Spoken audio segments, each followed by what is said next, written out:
Good afternoon, Mr. Edward Carwardine. It is a great pleasure to welcome you to our event. My name is Fatima Jabarova, and I'm a grade 11 student of the Modern Educational Complex named in honor of Heydar Aliyev.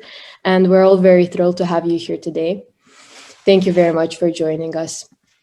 It's my pleasure. Thank you very much for the invitation. Thank you both. Hello, Mr. Carwardine. My name is Rafiq Asimov. I'll be the other host tonight. I'm also the 11th grade student of the Modern Educational Complex named in honor of Heydar Aliyev. And I would just like to say it's a great honor to have you today interviewed. And we are, I think, amongst the luckiest, if not the luckiest people to have you here tonight. And so the children of our school actually prepared some questions for you, and I would happily present it to you if you don't mind. Please go ahead. I'm more than ready. Okay. So let's move on, shall we? So first of all, I would just like to know, how did you start your career in UNICEF? Well, it's been a long time, so I have to think back over many years to answer this question. But I actually began working with UNICEF back in 1997. And I started out working in our office in the United Kingdom, which is where I'm from originally. I was involved in a lot of our fundraising and community relations work, really to encourage people to support UNICEF's work and learn more about UNICEF's work around the world. So I did that for several years, and while I was there, I did a few pieces of work with some of our offices in different parts of the world. In India, for example, where I worked for several months on behalf of UNICEF, helping the office in India. From there, I eventually moved on after about 3 years London to our office in Geneva, again, sort of working around communications and media relations. And then I went to Afghanistan in the beginning of 2002. When there were a lot of changes happening in Afghanistan after the fall of the Taliban regime and really a new part of Afghanistan's history. So I was working there with UNICEF for about 4.5 years. From there, I went on to work in Sudan, in North Africa, again at a very exciting time. It was the end of a very long civil war in Sudan, so a lot of things were changing, a lot of new opportunities, particularly for children and young people. So I was very pleased to work there again for about 3.5 or 4 years. Before moving to Indonesia, I went over to Asia and worked in our office in Indonesia for several years. Again, most of this work was around building partnerships, working on communications with the public and with the media and so on. And then I found myself in New York, which is where UNICEF's headquarters is. I was the Deputy Director of Communications for UNICEF for several years, working out of New York and very much involved around some of the big issues at that time, including the conflict in Syria and the Middle East. It was also the time when the Ebola pandemic really hit West Africa.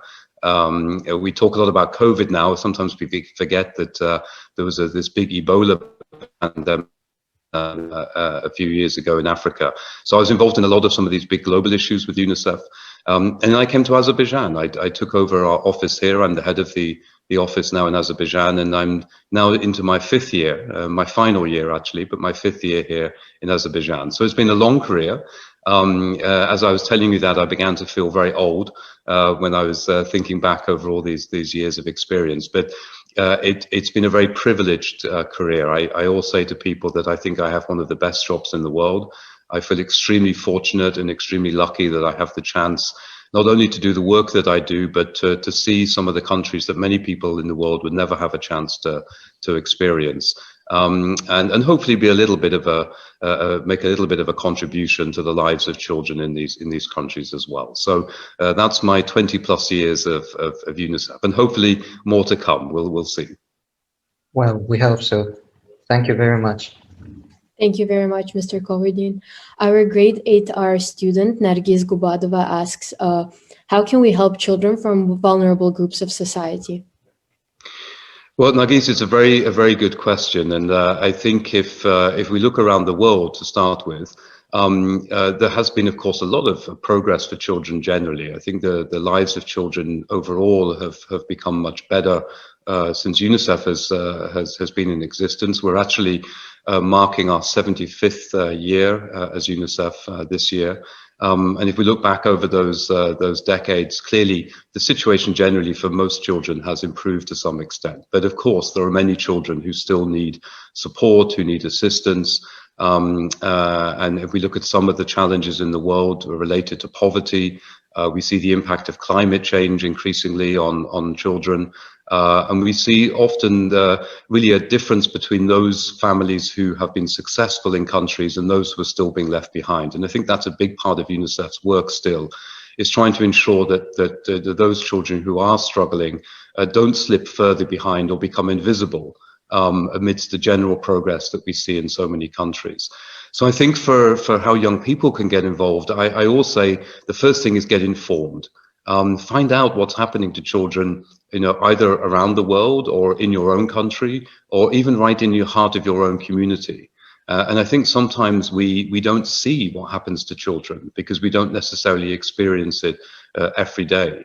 And I think particularly in countries where there has been a lot of progress, where generally becoming more prosperous, where there are more opportunities, it becomes more difficult to see those children who are still being left behind. So I think, spending some time to understand what are the issues that affect children, finding out what's happening in your community, and then talking to others about it. I think the more that we share our knowledge and our information, and we draw more attention to the challenges that children still face, is a very practical way of really understanding the issues. And of course, in many countries, and Azerbaijan is one of them, there are many organizations that work in the communities to help children and families who are maybe struggling. And I think here in Azerbaijan, as an example, we do see this growing network of what we call civil society organizations or non-government organizations, foundations, and so on, who really are very active in the community and helping families who may be struggling economically, or where there are social problems in the family, where you have children with only one parent, or children who have disabilities. And I actually began my work before I began working in UNICEF. After I left university many years ago, was working with a civil society organization in the United Kingdom, which I found a really rewarding experience. It really helped me to understand the life of people in the community where I was living. And I always recommend this to young people. If you get the chance to volunteer with a local organization, it's a good experience. I think it increases your understanding and your appreciation of the lives of families. And in fact, last year, you may recall that in Azerbaijan, His Excellency President Ilham Aliyev declared 2020 to be the year of the volunteer. And I hope that that sort of initiative really encourages young people to get active in their communities and see where they can offer their help, their assistance, and their support. Thank you very much. Thank you very much. Thank you. Mr. Carwardine, so 3 children of our school, so to be exact, the children from the 8th grade, 8A4 Isfandiar Mukhtarov, 7th grade 7A Maryam Latifli, and 8R Aydan Karimova, has prepared a question. So which was the most successful in a massive global project of UNICEF, and which projects does UNICEF Azerbaijan plan for upcoming months, and how school children can become part of them? Well, it's a good question, and it's perhaps not an easy one. The first part, at least, is not an easy question to think of, like UNICEF has done over so many years. As I say, this is now our 75th year as an organization. I think if we look back over UNICEF's history, a few examples come to mind, and maybe I can share just a couple of those. But this will not be a full list. I think just some specific examples. UNICEF actually began its work back in 1946. We were established by the United Nations just as the UN itself was created in 1945. A year later, UNICEF was created. And our work at that time was really only focused on countries in Europe that were recovering from the Second World War, which, as you know, affected so many countries across Europe. And we were providing basic support to children in those countries affected by the conflict. in terms of medical care and food supplies and so on. And we were never actually expected to be a long-term organization. I think the plan was that UNICEF would work for a number of years in these limited number of countries, and that would be all of the work that we did. But it became clear over that time that there was great potential for an organization like UNICEF to work more broadly with children around the world. And so we became a permanent part of the United Nations a few years later in the early 1950s. And then we went through a number of periods of our history where I think UNICEF did make some really groundbreaking efforts, and ones that spring to mind include a period in the 1980s when UNICEF was led by a very inspirational man called James Grant, who really sort of, I think, created the UNICEF that we know today. And he came up with this concept of what he called the child survival revolution.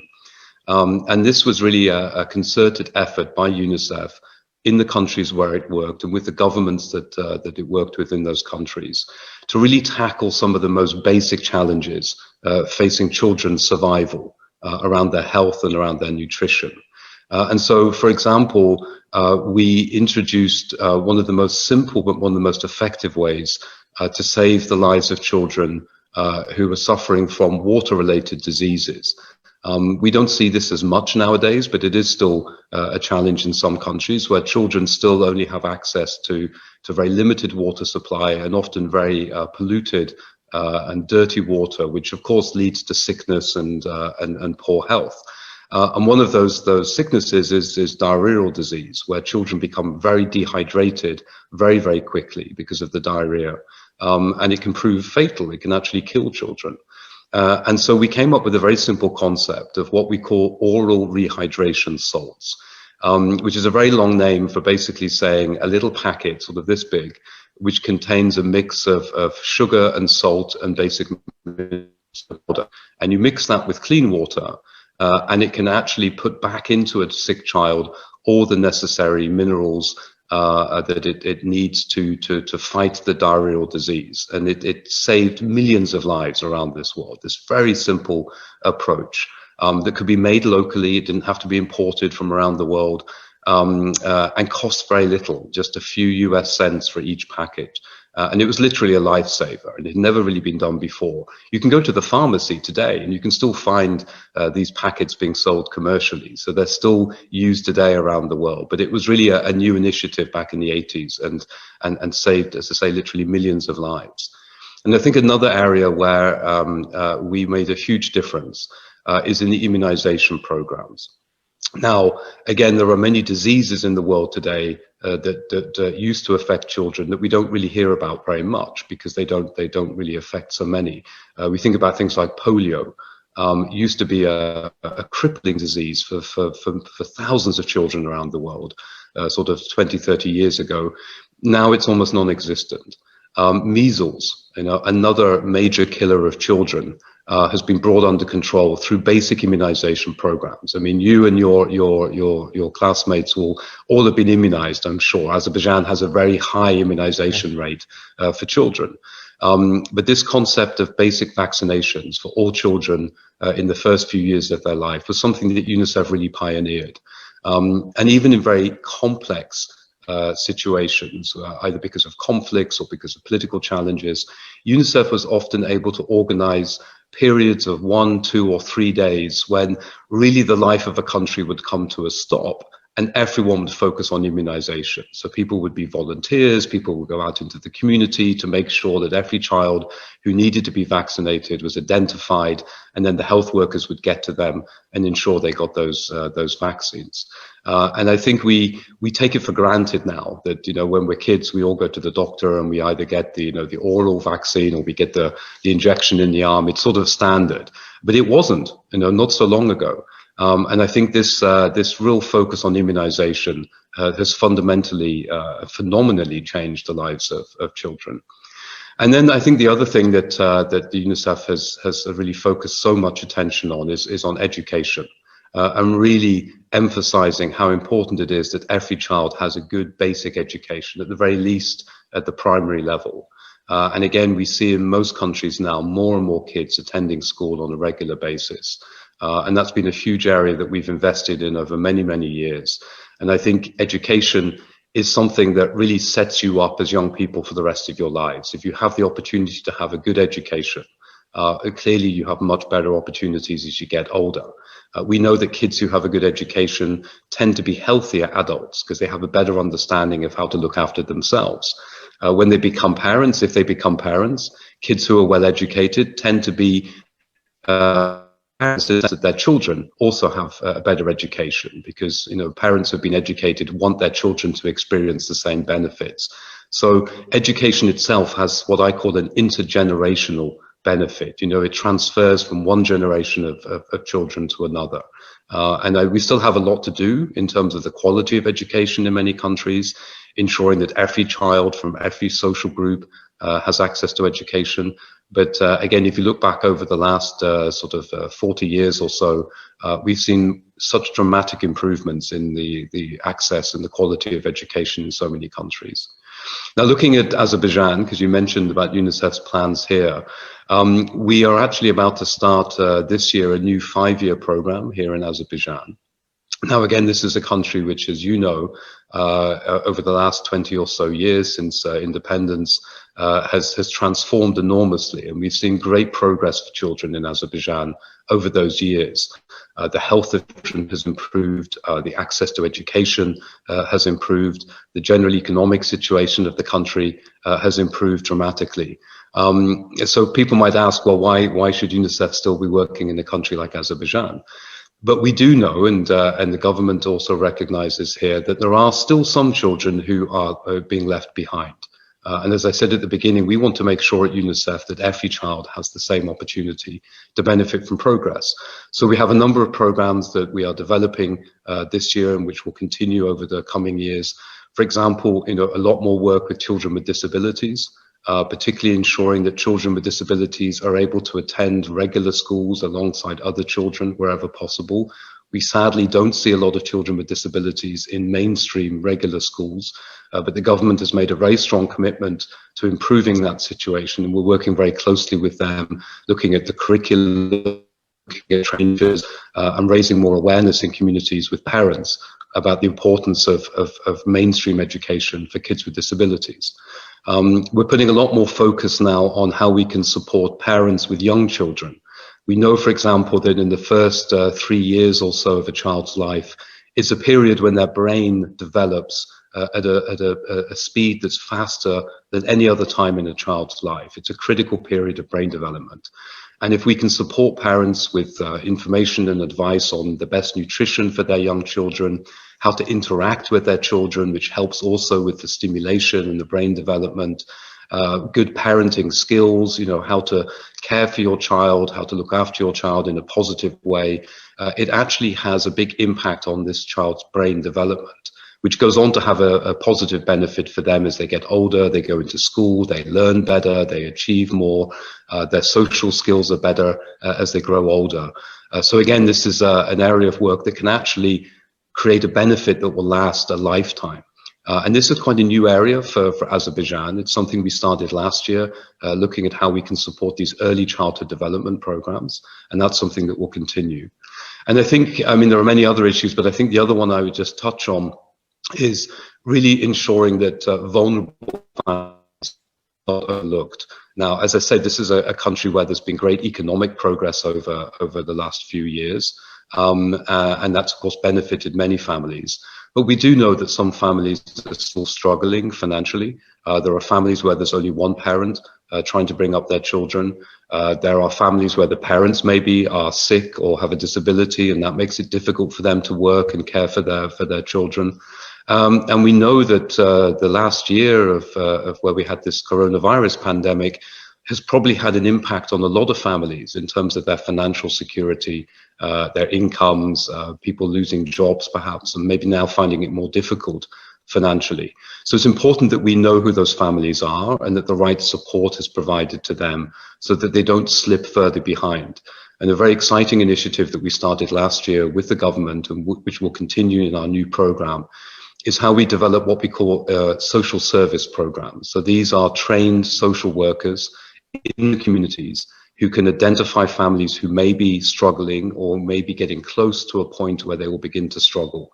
So we can intervene quickly, offer those families access to financial support through the government's programs, but also provide, counseling and support for parents to better deal with their situation, and to connect those families to other services in areas like education and health, to make sure that the children in those families are getting access to all the support that they need. And again, this is quite a new initiative. It's something that the government is very keen to develop. It's been running in a couple of districts around the country as a sort of a practice model for the last year or so. And we're hopeful that as we move forward, this will become a nationwide program.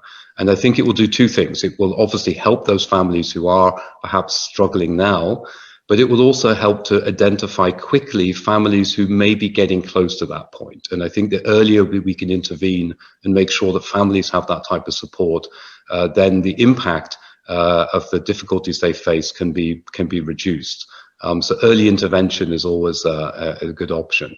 So there are lots of issues. We could talk about work we do with young people, work that we do around healthcare and nutrition and so on.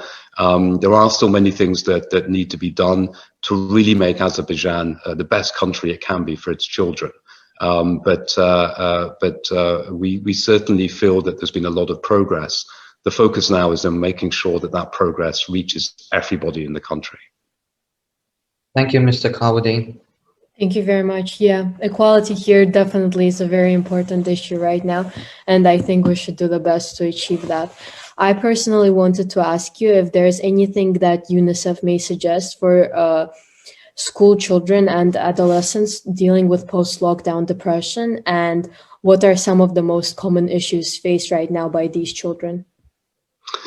Yeah, I mean, lockdown has affected all of us, hasn't it? And I mean, and here we are. I think looking at the two of you, and I'm sure others who are watching this, probably all sitting at home, right? Still, after so many months. We know that the quarantine measures have had a tough impact on young people. They were necessary. I mean, it's absolutely important to understand that the quarantine was vitally important to try and reduce the spread of the pandemic. But of course, it has an impact, particularly for young people, who their education has been interrupted in many cases. The chance of having access to recreation and leisure time has been more difficult. And even just social contacts with friends has been more difficult because of the quarantine. And I think it does affect all of us in different ways. I've been working at home now, I think, since March of last year. And I don't have a family, so I'm sort of working a lot by myself, and I know there've been some very difficult days adjusting to this new way of life. So I can only imagine how tough it's been for a lot of young people. And we are concerned about the mental health issues, and that's another area that we will be looking at more broadly in our new country program here in Azerbaijan, how we can support young people who maybe are a little bit on the mental health side. But I think, there are a couple of things, very practical things that I would also advise young people to do, despite the difficulties.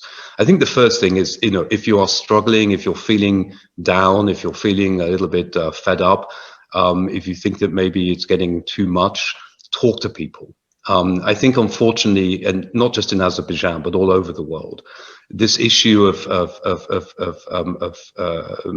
mental health problems amongst teenagers, whether it's depression or low self-esteem or just feeling sort of fed up with the world, young people are not often happy talking about it. They feel uncomfortable talking about it. They're worried about how people will react if they say, look, I'm having a really bad time at the moment. But we need to encourage young people to feel more comfortable to speak up. Speak to parents, speak to relatives, speak to your school teachers. Even if you're not in the school, I'm sure you still have contact with your network of school teachers. Speak up and say, look, I'm struggling. I'm finding it difficult. And that's the first way in which, we can try to find more professional help for those young people who need it. I mean, UNICEF's been doing a lot of work over the last year with the quarantine situation to train and provide counselors and psychologists who have been doing online sessions with young people to give them that space where they can talk and share their concerns. And I think often when young people find out that they're not alone yeah, and that they're not the only ones who are feeling this way, it becomes a little bit easier to manage if you realize that there are others in the same situation, and you can share experiences and you can build some sort of solidarity with other young people. So I think that's the first thing. I think the second thing, and I know it hasn't been easy because of quarantine, but I think now it will perhaps improve a little bit, is to try and keep active. I think one of the biggest challenges of being stuck at home is you fall into a very strange routine where you kind of feel there's nothing you can do because you're sort of confined to your apartment or your room or wherever it is that you live. But I think the more you can find opportunities, even if it's just for a few hours a day, to get out, get some exercise, walk around, get some fresh air. Obviously wearing your mask, keeping your distance from others, but at least get out and do things. Maybe, invest a little bit in your own learning. Put some a new hobby or a new skill, or maybe look at learning a language or something you can do at home, but keeps your brain active and keeps your mind focused. I mean, these are very simple things that it's not possible for everyone, I know that, but where you can look for these opportunities. But absolutely the first thing I would say to anyone who is feeling that this is getting too much, it's getting too difficult to cope with, talk to somebody, even if it's just your parents or your grandparents or your uncle or your aunt or your school teacher or your classmate, and just say, look, I'm having a tough time. The minute you start to talk about it, often we find it becomes a little bit easier to manage. Because others can relate as well. We are all in the same boat. Thank you very much. Thank you. Thank you, Mr. Carwardine. So, the 11th grade students, Fatima Jabarova, and 10th grade student of the 10I, Said Aleskarov, wanted to know, what did UNICEF do to help children who suffered from the First and the Second Wars between Armenia and Azerbaijan? And how does UNICEF Azerbaijan help or plan to help children that lost their parents and relatives during the recent conflict? Well, UNICEF began working in Azerbaijan just after the end of the First War in the 1990s. And our role there, a little bit like how UNICEF began in the end of the Second World War, as I mentioned back in 1946, providing similar support. We were providing, blankets and supplies for families who have been affected by that conflict, food support, medical care, and so on for children. So what we call a real humanitarian operation. We developed into other areas of work. Our response to the most recent escalation of the conflict has been very similar. So to give you some examples, we've been working with our partners at the Ministry of Labour and Social Protection to provide food packages for several thousand families who were affected directly by the conflict in some of the districts. And these, contain enough sort of basic food supplies to support a family for a month or so. We've been providing that on a regular basis since the conflict. We've also been providing what we called household kits. We know a lot of families had to leave their homes, even temporarily, because of the conflict, and they had to leave behind basic things like cooking utensils and so on, household items. So we've been providing kits again for families who needed those very simple items just to sort of get through day by day, particularly if they were living in shelters or temporary accommodation. And also hygiene kits, which contain things like soap and shampoos and personal hygiene items, again, which are very, very important for families who've had to suddenly leave their homes quickly and leave things behind. Thankfully, now we know many families, most families, I think, now have started to return home to their original homes. So hopefully those needs will reduce a little bit in the month ahead, getting that support now with our government partners. We've also been very aware that, of course, children were really went through some very difficult psychological experiences because of the conflict. So we've been working with the State Committee for Family, Women and Children, another one of our key government partners, to train child psychologists and special counselors who are now working in many districts affected by the conflict, first of all, to identify children who may be experiencing some psychological impact of what they went through, and then ensuring that they have one-to-one support and care and group counseling and so on. And that's reaching, I know, in many districts, hundreds of families every week with this type of very professional psychological support. I was actually in Agjabadi just before the new year, and I met some of the counsellors working on that program and some of the families who are being supported, and I know it's critically important. Work with the SAN volunteers to help identify families who might need that type of support. And it goes back, I think, Fatia, you were asking about, how young people can get involved. This is a very good example. I saw so many young people working with the SAN network to provide that support with UNICEF's help. We are also providing assistance on the health care side.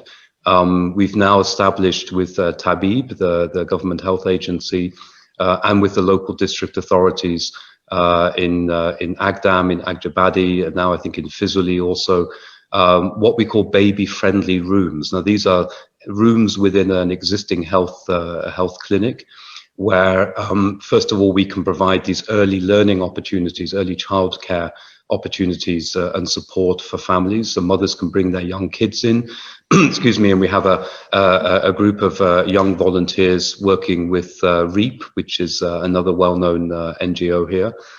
They're providing this early childhood care in these rooms while the mum goes and gets checked out by a doctor in the health clinic. So we provide this sort of joint service, and that again is now reaching several thousand mothers and kids every week in those districts.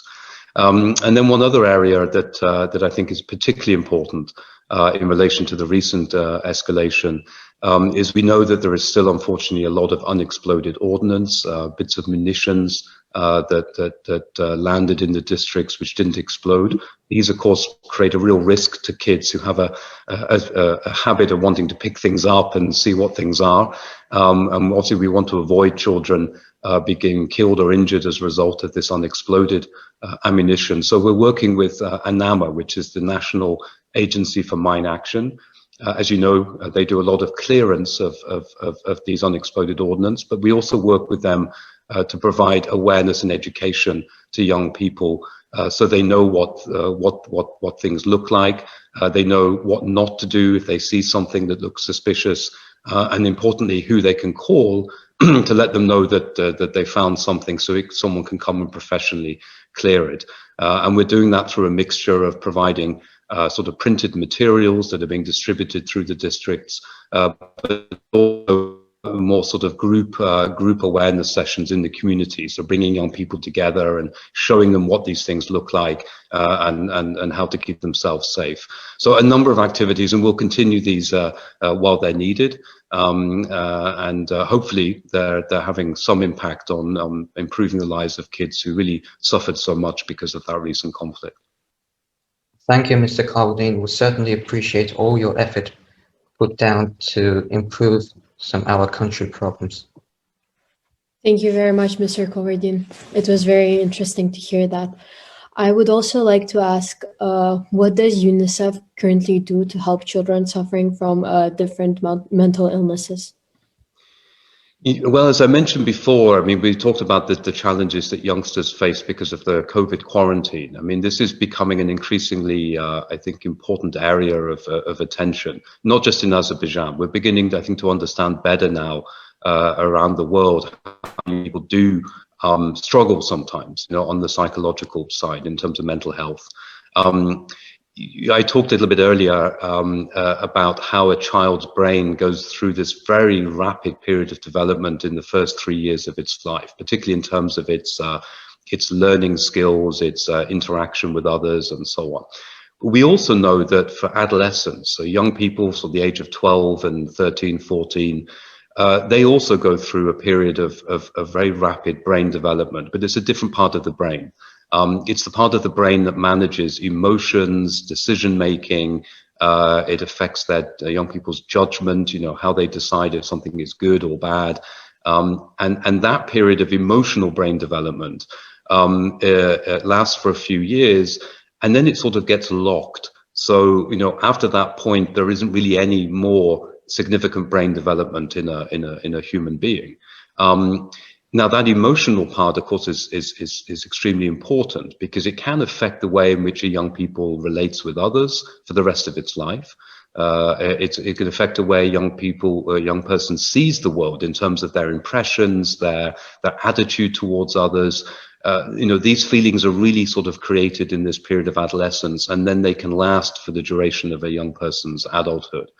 So if a young person, for example, is experiencing violence in the home or sees violent activity around them, we know that very often that young person will grow up thinking that violence is a perfectly normal way of life. And there is a risk that that young person themselves then becomes a violent person because they just see it as, well, that's normal,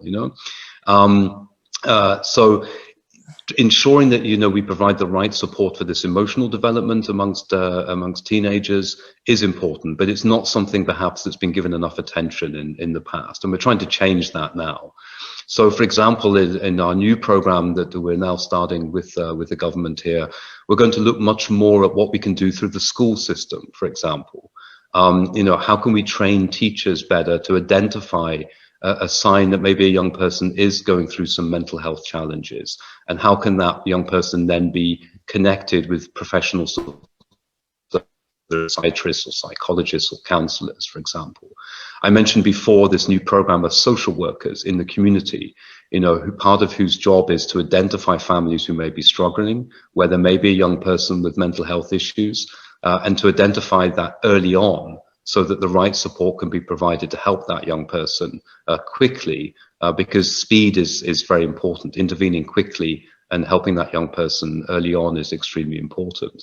I think also just raising awareness, that again, we were talking about this before, that there is, what we call stigma associated with mental health, that people see this as kind of a bad thing. It's not something you should be proud of. It's not something you ever want to talk about. We need to change that attitude as well. A mental health issue is no different fundamentally from any other health issue. If somebody's sick, they're sick and they need to get support. Mental health should be seen no differently than that, and that young people should not feel scared or nervous about speaking up and saying, I'm having a difficult time, I'm having some difficulties with emotions and so on. We've also been doing a lot of work over the last few years with young people here in what we call our basic life skills program. This is something that we've developed with the Ministry of Youth and Sport and with the Azerbaijan Youth Foundation and others, which provides skills training for young people, not in terms of practical skills really, but in terms of their social skills, their communication skills, how they can resolve conflicts with other young people in a positive and productive way, confidence building, relationship skills with others. And this, of course, is also a very important part of helping young people have a better mental attitude, being able to deal with their emotions more effectively, and most importantly, feeling confident to speak up if they're having difficulties or struggling. So I think these different combined efforts in the years ahead will hopefully have some impact in supporting young people. We know, and I'm sure you've seen it, in the last couple of years, there were some very high-profile cases of young people who took their own lives, who committed suicide. I think that's something all of us should feel some responsibility for. No young person should reach a point where the only option that they see left is to take their own life, to end their own life. And I don't even know how to express just how sad that makes me, that a young person reaches that point in their life when really they don't see any other option. We need to be better at recognizing the signs of a young person going through difficulties, whether it's in the family or in the classroom, if they're being bullied, if they're facing academic pressure, if there are pressures at home, whatever it may be. We all have a responsibility, to look for that in young people that we know around us. And most importantly, then to speak up and say, I'm concerned about this young person. If we look the other way, we have this sort of phrase in English that if we don't like looking over the wall into, if we feel that that's not our business, then we should take the responsibility for what happens to that young person as well. And we need to break this attitude. It's okay to look over the wall. It's okay to knock on the door and say, is everything okay? Is there anything we can do to help? We share that responsibility, I think, as a community and as a society. So it's also down to us as individuals to do our bit to help these young people. Yeah, definitely. Thank you so much. Thank you very much. Well, thank you, Mr. Carwardine. So the next question is presented from the 7th grade student 7A, Elisa Babajanova. So she would like to know, how are the countries that violate UNICEF regulations penalized? Okay, well, Lisa, let me start by saying that there aren't really UNICEF regulations. I mean, it's not UNICEF that sort of sets rules, and then we don't act as a sort of a police officer to enforce them.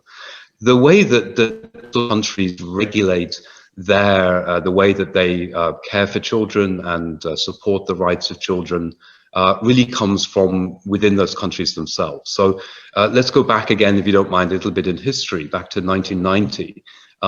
This was when the countries of the world, through the UN General Assembly, created what we call the Convention on the Rights of the Child. And some of you may know a little bit about this. This is basically the global standard for how countries should respect child rights. But it was created by countries themselves. It wasn't UNICEF that created this. It was developed by the member states of the United Nations as individual countries.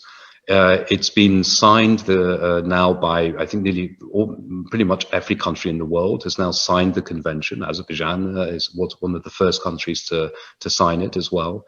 So countries themselves say these are the rights that children have, and we commit ourselves to respecting those rights. So there isn't really a sort of a punishment system if a country doesn't live up to its obligations. Because these are the commitments that countries themselves have made, and they believe are important for the children in their countries, whether that's the right to education, the right to healthcare, the right to leisure, the right to protection from harm, the right not to be married before you become an adult, etc., etc.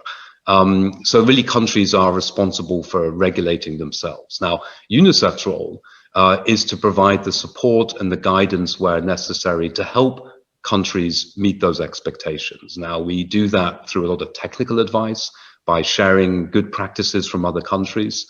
So in some countries, providing financial assistance, where perhaps countries don't have the resources themselves to put in place the policies or the services or the programs that enable those rights of children to be fully met. So in Azerbaijan, a lot of our work is around good policy, better legislation, developing these models of new services that we test and demonstrate the effectiveness of, and then the government hopefully takes them to scale children. And I'm a great believer that if you want a country or a community or even a family to do the right thing for children, to really respect children's rights, we have to show why it's to their best interest, why it's to their advantage to do that as well. So it's not just about do it because it's the right thing to do. I think we also need to demonstrate that it makes sense to invest in a child's education, for example. So, if we can show that if you, educate your children well, and every child gets an education, there is a positive impact on that child's ability to go on later in life and have a meaningful job with a good income, and they can then support their own families and themselves when they become adults. That reduces the pressure on the government to support an adult who isn't working and therefore needs more assistance.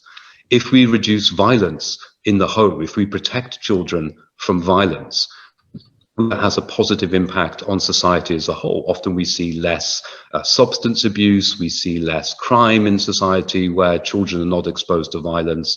That has a positive impact and a positive benefit for a country that wants to grow and develop successfully.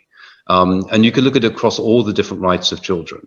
If we encourage the right of children to speak up, to participate, to engage in decision making that affects them, we start to build a sense of confidence and leadership amongst young people that will have a positive benefit as they move into positions of authority when they become adults. So UNICEF's approach is very much not about punishing or penalizing governments that don't uphold children's rights, but much more to say it's in your interest to do this, and we can show that if you make these investments, if you make these commitments, your country as a whole will receive the benefit. I think that's a more effective way. I mean, I could sit here and say, you know, you're bad, you're good, you're bad. It probably won't make very much difference. But if we can show that there is a benefit to a country of making these investments and upholding these rights, I think that's a more effective approach. Yes, it certainly makes sense. Thank you very much. Thank you very much, Mr. Carwardine. Our grade 8R student, Nigar Emirbeva, wants to ask how to overcome gender stereotypes and providing equal access to education, both for girls and boys. Well, this is certainly a big issue globally. I think we mentioned it a little bit. I think, Fatia, you said yourself, you know, equity and equality, big issue in many countries. I think in Azerbaijan, there has been some really positive progress in trying to create more equality for girls. We have a little bit more to do, and I think this is also recognized by the government here, but also, you know, in society in general. I think there are a number of different approaches. I mean, one of the most fundamental ones for me is about, again, increasing an understanding and appreciation that girls are no different from boys in terms of the rights that they enjoy. It goes back to the previous question about, you know, how do we, you know, show society that, you know, investing in girls is a positive investment and will deliver benefits for everyone. If we leave girls behind, if they drop out of school, if they become married before, you know, they're adults, that has huge potential implications for their health, for the health of a child if they give birth as a mother when they're too young, and it's going to be society that has to sort of pick up the bill and pay for the care for those families. Also, every girl that's not in school is a missed opportunity for the country as a whole in terms of its economic development, its social development, and so on. So I think, you know, it's important to make, you know, the key argument that investing in a girl's education not only, you know, has a benefit for that girl, but has a benefit to all of us, and there is good evidence to show that. An educated mother is less likely to have sick children than a mother who wasn't educated, for example. We know that if, you know, as women leave school, go into the workplace, and do decide to become parents, if, you know, the employers support those women with the right facilities so that they can balance working and being a mother, actually those mothers tend to be more productive. They take less time off work sick or time away from work to look after their kids. That has a great benefit for the employer. They have a more there are lots of benefits, you know, that we can demonstrate about these investments. But I think the critical thing for me is, you know, in some countries, it's a little bit here in Azerbaijan, I have to say, is that often, you know, girls are seen as being less valuable than boys generally.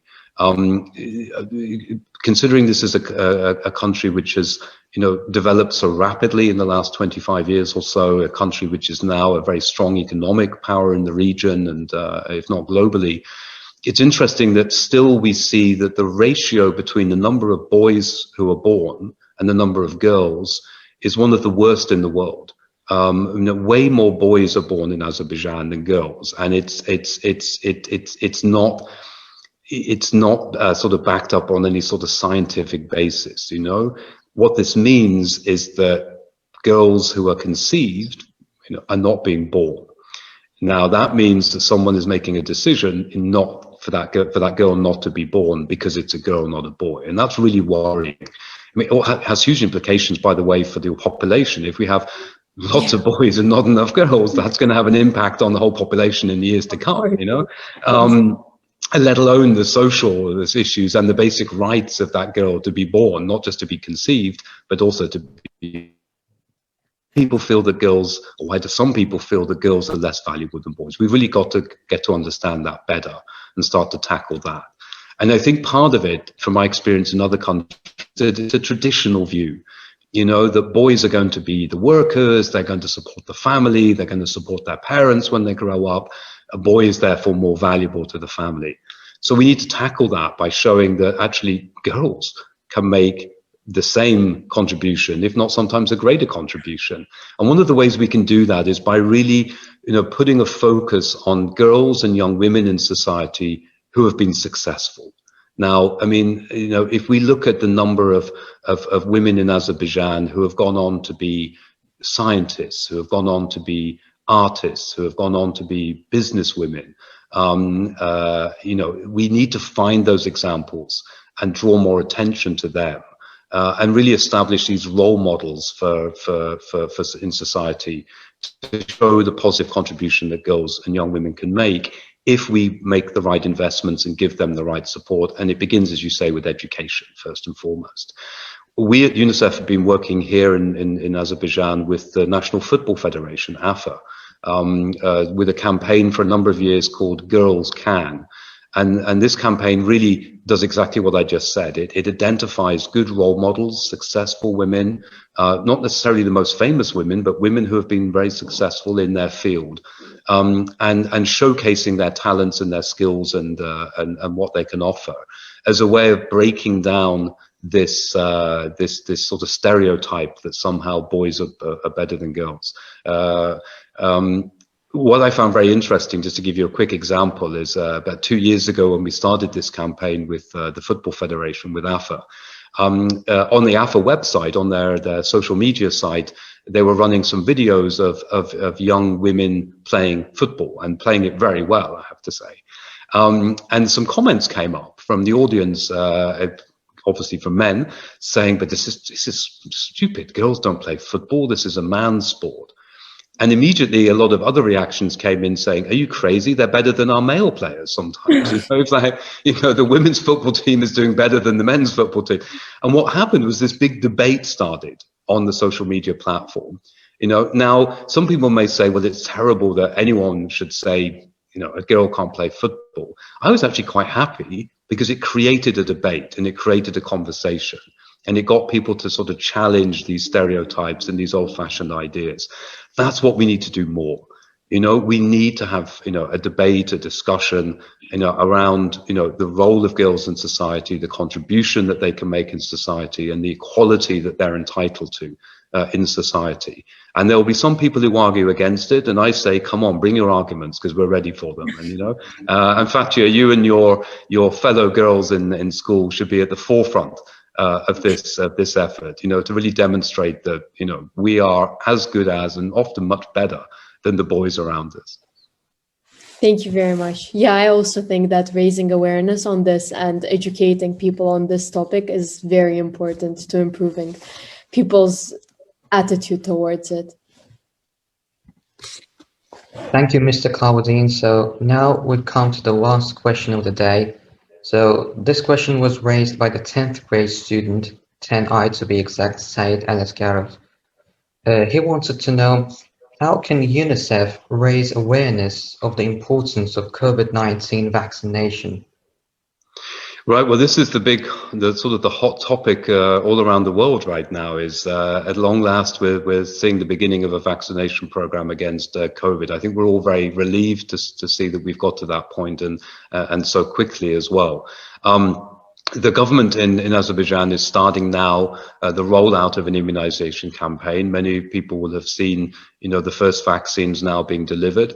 Quite rightly, the government is following the international recommendations that we target the most at-risk groups first. So, for example, health workers, the elderly will be amongst the first to receive the vaccine as it comes. But, you know, in the months ahead, hopefully we'll see the vaccination program rolling out to more and more people in the general public. I think it's important that we have confidence in the vaccine program. It has been, you know, developed very quickly, and of course that is a big topic of discussion, I know. But certainly it's been well regulated. Excuse me, and I think we will also be monitoring very closely, you know, the success of the program in other countries. But I mean, clearly there's good evidence to show that this is an effective protection against coronavirus. So I think we need to be careful that we don't listen to some of the misinformation that's flying around about vaccination. I'm pretty confident in saying that there isn't a little microchip hidden in the vaccine that's going to track all of our movements, or some of the other crazy stories that we hear. This is a vaccine in the same way that we've been vaccinating kids, as I said before, against polio, against measles, against meningitis, against tetanus, and so on. For many years, very successfully, and those vaccines had a huge impact on protecting the health, not just of children, but of the community at large. And we need to see the COVID vaccination program in the same way. But it will take time. For obvious reasons, this is a vaccine that everyone in the world is going to want and going to need. There is a limited capacity in terms of production. As we know, you need 2 shots of the vaccine, so it's not just one time. So it will take time before the coverage levels here in Azerbaijan are high enough for us to feel that there is now full protection. So I think the important message from me today is that while we wait for the vaccination, even if you are one of those who gets vaccinated early on, we still have to keep following measures. That means wearing the face mask when we're out in public, keeping our social distance from others outside of our households, keep washing those hands, soap and water, or using the sanitizer, limiting our exposure to crowded areas, and particularly now, I think, with the restaurants about to reopen in many parts of the country, of course, people are going to want to rush to catch up with their friends and family in restaurants. But it is the winter, which means we're all going to be sitting inside, not outside as we were in the summer. That does increase the risk of transmission. So it's so important that people follow the basic precautionary measures that they have been doing for the last year. It's not one or the other. It's not either get vaccinated or wear your face mask. We have to do both until the coverage levels are high enough that the medical experts say that we can now relax a little bit on some of the other preventative measures. But let's hope. I think it's been a long time coming, but now we're here. We're about to see the vaccination program. I hope people will have confidence in it, but I hope people will also be patient because it will take time for the program to scale up to reach more and more people. And in the meantime, please keep wearing your masks, keep washing those hands, keep your distance, and limit the amount of time you spend in crowded areas, particularly when you're inside. Thank you, Mr. Carwardine. Of course, all these sanitation processes meant to protect us from infecting COVID-19 virus. And I'd like to say we've come to an end of this wonderful event. And once again, I would like to say it was a privilege to have you here. We know that you're a very busy person, and we are very thankful for your time. We appreciate it, and getting to learn everything a bit deeply, I understood some certain facts, and I appreciate all the effort that was put to increase some aspects of our country. So thank you very much for your attention, Mr. Carwardine. Really, it's been my pleasure. Thank you, both of you, Fatia and Rafiq, and all your fellow students who put together such interesting questions. It's also a good experience for me. It's a good way of testing my own knowledge as well. So thank you very much indeed. I know that we're getting close to the day when schools may start to reopen again. I know, again, it will take a little bit of time before everything is back to normal. Let's hope that it's not too much of a shock when you do go back to the classrooms. I think it's been difficult being at home, but we've got used to it a little bit. It may be more strange to go back to the classroom, but when you do go back, all of you who are watching today, good luck. I wish you every success. And remember that the future of this country, a country that I've been very privileged to work in for several years, is going to be in your hands. So make the most of it and make us proud. Thank you so much, all of you. Thank you very much, you. Mr. Carwardine. It has been a great pleasure to have you here today. We really hope to see you at our school once the lockdown measures are lifted. Thank you very much. Teşekkür ederim. Thank you. Teşekkür ederiz. For your time. Thank you very much.